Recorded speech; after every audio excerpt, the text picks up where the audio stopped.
Good morning, BookTube. So we are back, and just as a warning at the outset, I do live by a highway, and even though this is a weekend morning, it's still pretty noisy already. So you might hear the occasional truck tooting hello to the distribution hub right across the street, or a motorcycle going far faster and louder than is necessarily good for all our ears. Apologies in advance for that, and hopefully you can still hear my voice over it. I usually get far more frustrated by how much background noise I can hear. Hopefully it's less for you.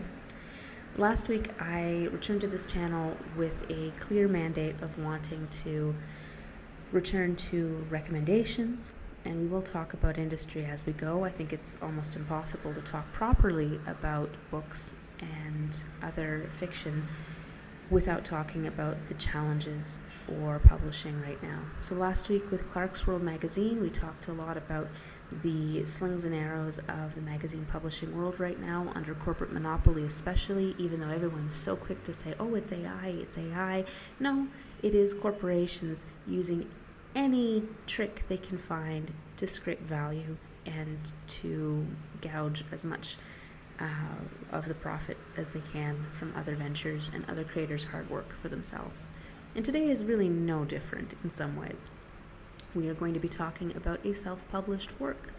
And you can see, perhaps, if you're viewing this as opposed to listening, the cover for Lisa Kuznak's The Highwayman Kennedy Thornwick. But we will get to that in a bit. First, I do want to talk about publishing context. Some of you may know that last year I attempted a schedule of self-publishing and it fell apart. It fell apart because I ran out of money, because self-publishing is expensive, and that was pretty demoralizing.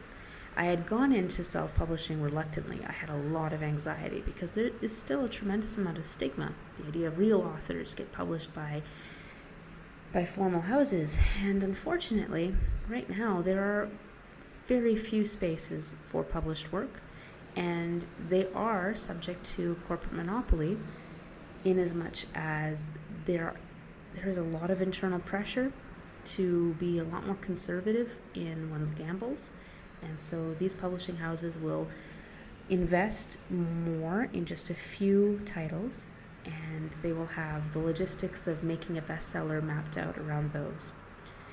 It is very hard even for people who get accepted by these big houses, because many of them will go in thinking, oh, I've been accepted by this great brand, but they don't realize that they are essentially the B list or the C list for that house. They're never going to get the advertising budget. They're sort of slated to fill a certain role, and this can be devastating for first-time writers or first-time authors in terms of selling to a major publication, because they think, I'm in, and so everything else will follow. But there's such a severe expectation that if your first book doesn't do really well, it can be very hard to come back.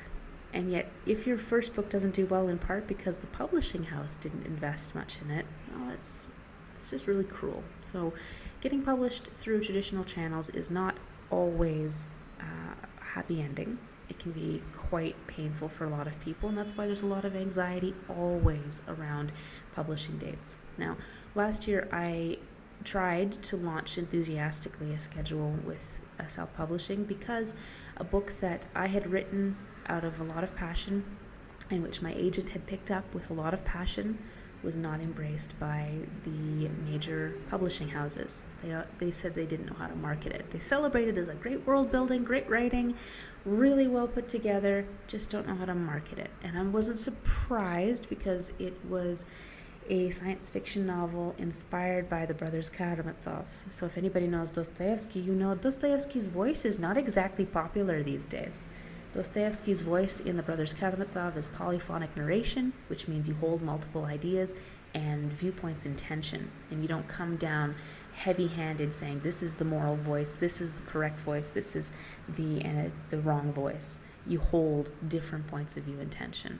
Wonderful for an existential philosophical novel, not necessarily the greatest for our publishing climate. So it goes.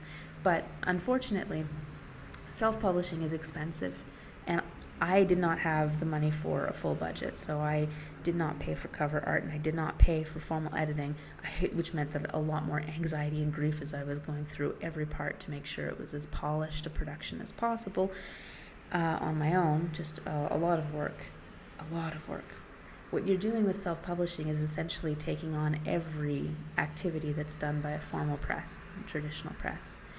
And so if you can't afford to get someone else to do it for you, you were doing all of that work yourself. But the costs were just exorbitant for these key components.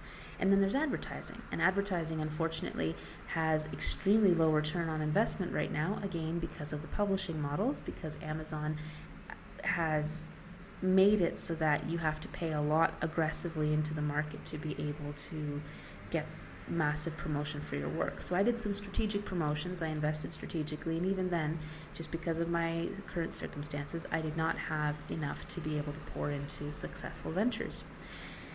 Now, I do want to say one thing about the stigma around self-publishing. There is that sense of, oh my goodness, you paid to have your work published, it doesn't really count. If you take a look at the history of literature, you will find that a significant number of works that are very much valued now are only valued because the person either was extremely affluent to begin with. They came from a family of nobility, and so they were able to get published because they could front the cost of publishing themselves. Or you have people who are deeply passionate and they do invest in creating the process that's needed to see their vision of the work come to life. You can take a look at William Blake as a perfect example of that. So a lot of hard work in self-publishing is part of our history. What's happened is that in the last commercial 100 years, we have both seen this streamlined form of traditional presses rise alongside a myth of meritocracy. That if people are getting published in these major presses, it must just because their work has risen on its own merits to the top. And yet, at the same time, we know that's not true.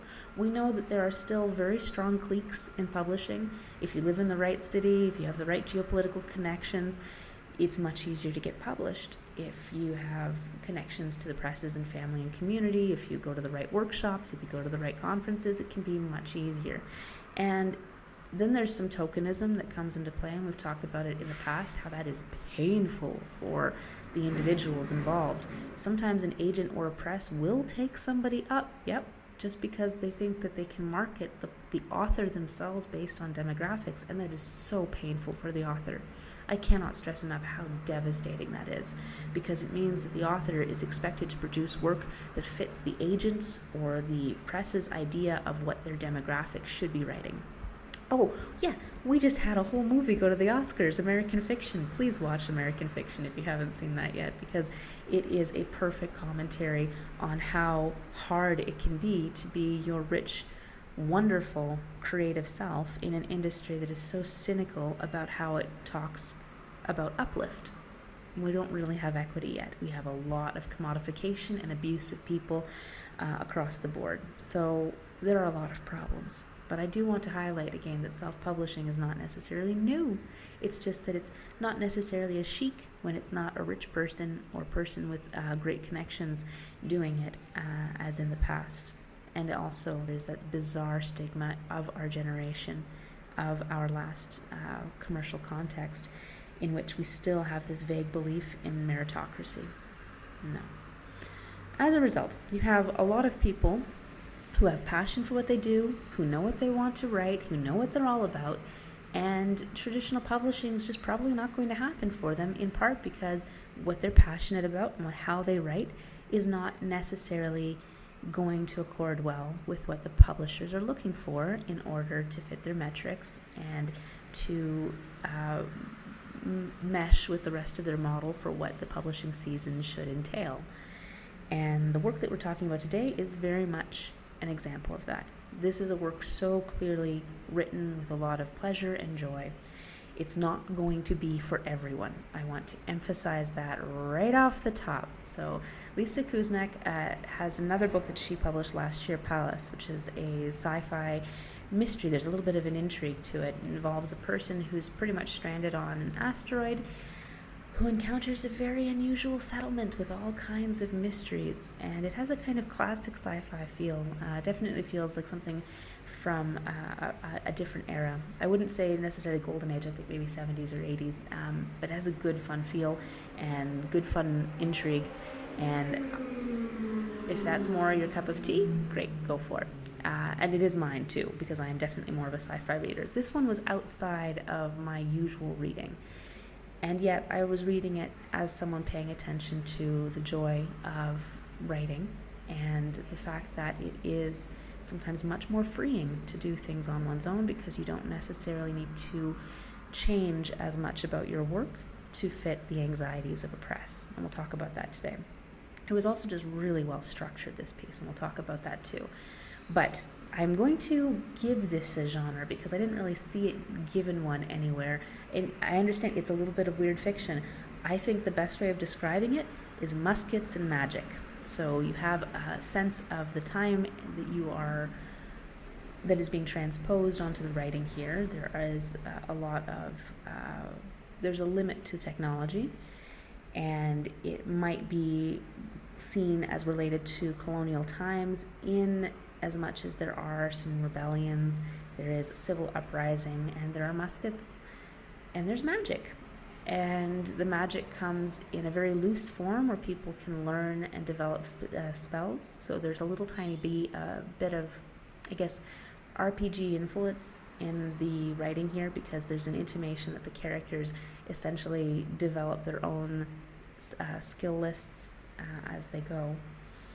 But the piece isn't really defined by either of those qualities, because ultimately it is about these characters and their growth arc in a society that has very much stigmatized the wrong person who's not listed in the cover, which is one of the first wonderful misleading tricks of this piece. It's called the Highwayman Kennedy Thornwick. It starts in a prison where Kennedy Thornwick is imprisoned, rightfully, for a lot of his crimes. However, even though he is in prison, and even though he's in the title of this work, the story is actually about his companion. And this is somebody, a friend, Tommy Felham, who is wrongfully imprisoned. So why do we have a work named after one person when the vast majority of this story focuses on the narrative journey of this person who's thrust into prison as an innocent man and becomes less innocent because of his time in prison? It's in large part because it is the legend, it is the legacy, and it is the shadow of Kennedy Thornwick, a dear friend to Tommy, that shapes the trajectory of everything that happens in this work. And it is a shadow that weighs on Tommy's journey, because the question very much involves how much he is going to grow into that same kind of legend, that same kind of person, or if he's going to be able to strike out on his own and have a life that's different. Because it starts in a prison, it is a foul work. So if cursing is not your thing, and if a lot of vulgar conduct is not your thing, this one might not be for you. But it's interesting the way that Lisa decided to start this work. And I should mention, Lisa Kuznak is from Thunder Bay, Ontario, so fellow Canuck. And sometimes people underestimate how much we Canucks can write gritty, dirty works. This piece has a lot of salacious components. There is a lot of sexuality. There's a lot of playful romping with different characters, and that might also not be for you. It is something that also often isn't for mainstream presses. So I will say I've read a lot of self-published works, and I've reviewed a few for the Future Fire, and I usually don't enjoy the way that women are depicted in these pieces, and the way that sexuality is sometimes seen as perfunctory. Like you just go, okay, now's the time for a sex scene. And I have also seen that from some published works and tried published works where they just sort of slot in sexuality. This is a very playful, warm-hearted sexuality where everyone is just allowed to be human, which means they get to have desires even if they happen to be betrothed, to be wedded. There's a lot of silliness that goes into it that for me feels very much aligned with how human beings interact, even when we think that we are consistent, even when we think that we are going to just be in love with this one person and that'll be it. No, life is a lot more haphazard, and that's certainly true here. But again, a lot of these kinds of cross-genre works, they don't really find an audience with traditional publishers. It's too smutty. So that's another reason that self-publishing can sometimes be a better place to find the full human. But there are a lot of structural elements that are just so cleverly put together. And one of them has to do with the establishing of the world. Now, this is a world of muskets and magic. And pretty much from the opening pages, you get a sense of both, because we have this striking scene where Tommy pulls off a little bit of a heist inside a prison from the storeroom, and it teaches us something about his character. It teaches us something about how he moves through this world. It also allows us to move through the world literally from different spaces within the prison to start us off, to get a sense of the levels and the environment and the other characters along the way, one of which happens to be a werebear. And this is how the story establishes not just the prison, but also the prison in context of the world. What's happened is that the prison is made immune to the effects of magic. There's a shield, a sort of bubble around the prison, which means nobody can use magic within the prison. And that's probably good if you're trying to keep, a criminal body separate. It also helps to explain why there is a lot less control over prison life. These people are already pretty much trapped with one another, and there are some tiers, there is hierarchy, but there are a lot of people who have learned to develop little tiny fiefdoms within the prison, and all of it is pretty much okay because the world around them is much more filled with magic, and if they don't have their magic, how dangerous can they really be? You'll throw them into solitary when they do things to one another, but otherwise you've laid out the guidelines of their life, and it's up to them if they don't want to be utterly imperiled or made bankrupt and sleeping on straw in a corridor, to try their best to comport themselves well with one another. So these rules for the universe do wonders for explaining quite a bit about the overall logic of this magic-infused landscape, while also illustrating some of the profound problems that it causes. The werebear is one perfect example. This is somebody who is a shapeshifter who unfortunately was passed through the magic barrier at the wrong point in his cycle, and so he's very much stuck in this bear form, which is very painful. And a really good embodiment of how everyone very much is trapped in conditions that they found themselves arriving into the prison.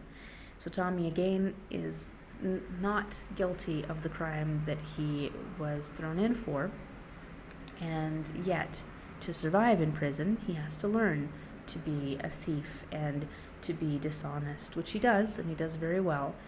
And unfortunately, near the outset of this piece, he also needs to scale up his violence, and so he does a lot of harm very quickly near the beginning in order to save his life, to spare himself, because of how awful the cartel system is, the little fiefdoms of certain other prisoners. So we are seeing Tommy being put onto a path of becoming a lot harder, and he's surrounded by a lot of people who are already hardened criminals, even ones who are, criminals with a heart of gold, which is what we have in the Highwayman Kennedy Thornwick.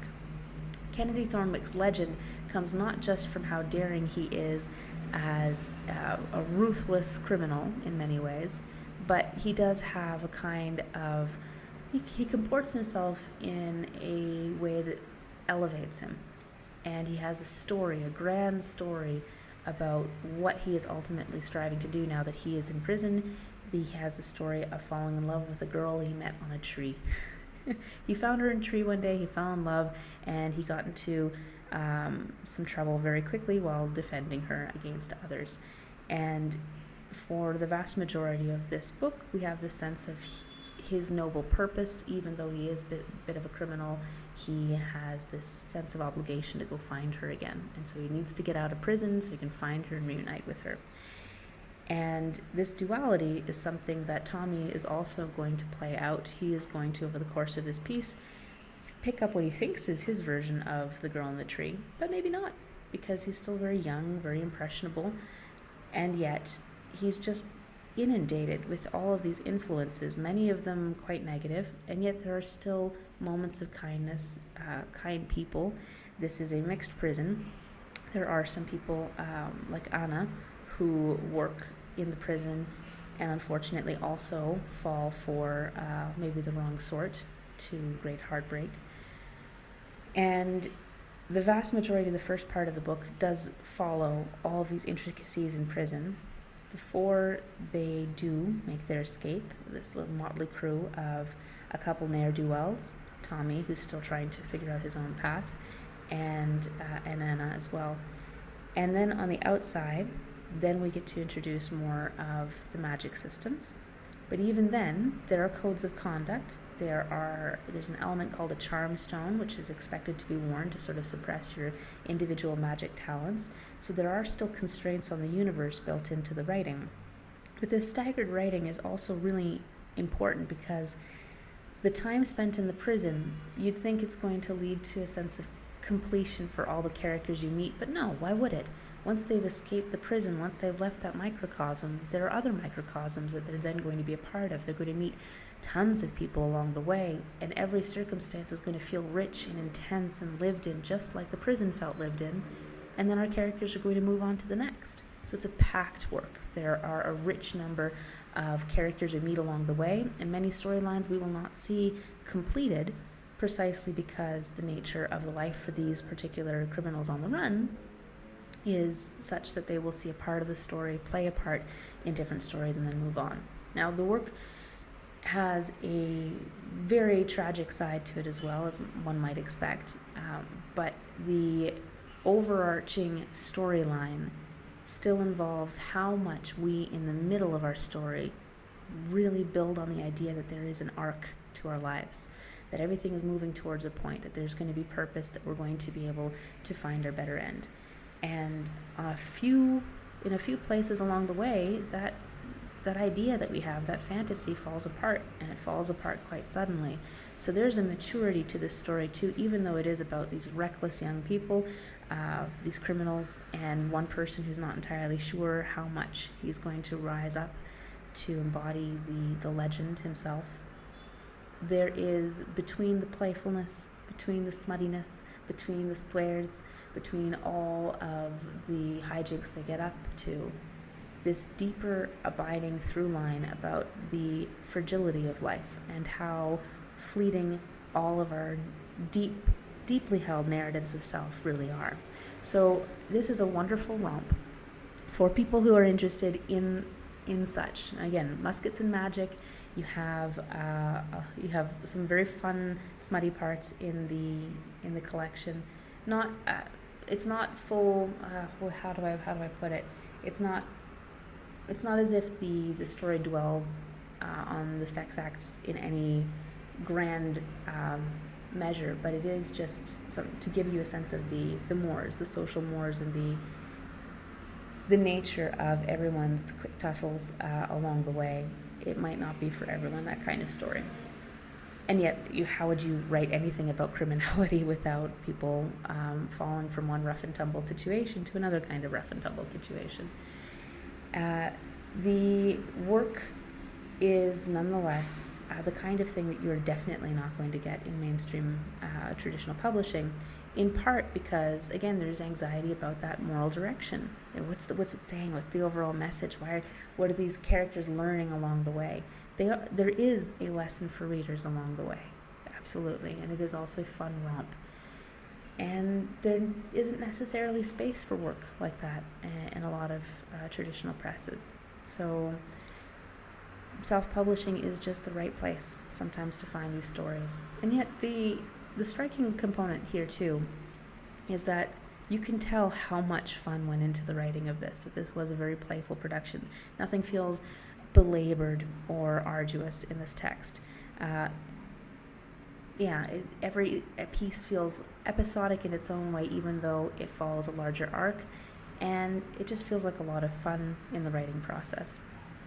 That kind of lightness also doesn't sometimes get through in traditional publishing because there are so many different eyes and so many different editorial hands on the work to smooth out certain parts.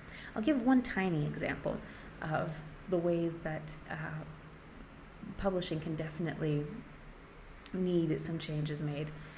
There's one tiny section in this piece where I had a moment of anxiety because I was afraid that there was a dead naming happening inside the piece. And dead naming, for those who don't know, is when you identify a trans person by the identity that they held before their transition. It's inside the prison, and it's used as a threat. It's one character's threatening that they will tell everyone else in the prison that this person went by a different name. And yet, my little moment of anxiety about that was completely misplaced because in this case it was a male person inside the prison who grifts and exploits the loneliness of a lot of the other male prisoners with a traditional scam with respect to pretending to be a woman to try to steal, I guess, money from them or whatever other resources they have. And that's a very common grift. That happens all the time online. Anytime that you go onto a social media platform and suddenly you see these spam bot accounts with, beautiful buxom woman who says that she's in your area and she's interested in you, etc. That's just a normal scam.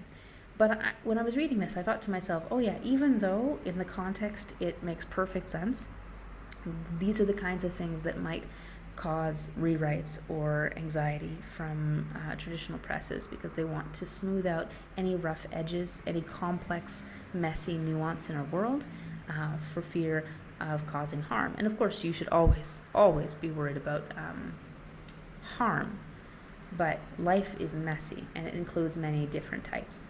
And in this case, many different types of criminal. So it would make sense to have that kind of criminality, especially in a prison where there are a lot of very desperate people, and a lot of people need to find a way, by hook or by crook, to get a little extra to keep going.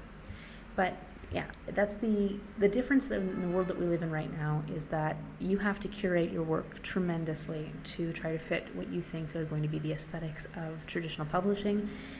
And even more so if you aren't already geopolitically well situated, if you don't have the means, the networking, the ability to drop in workshops and become best friends or close name acquaintances with some top people in the field, it can be really difficult to try to find your way in.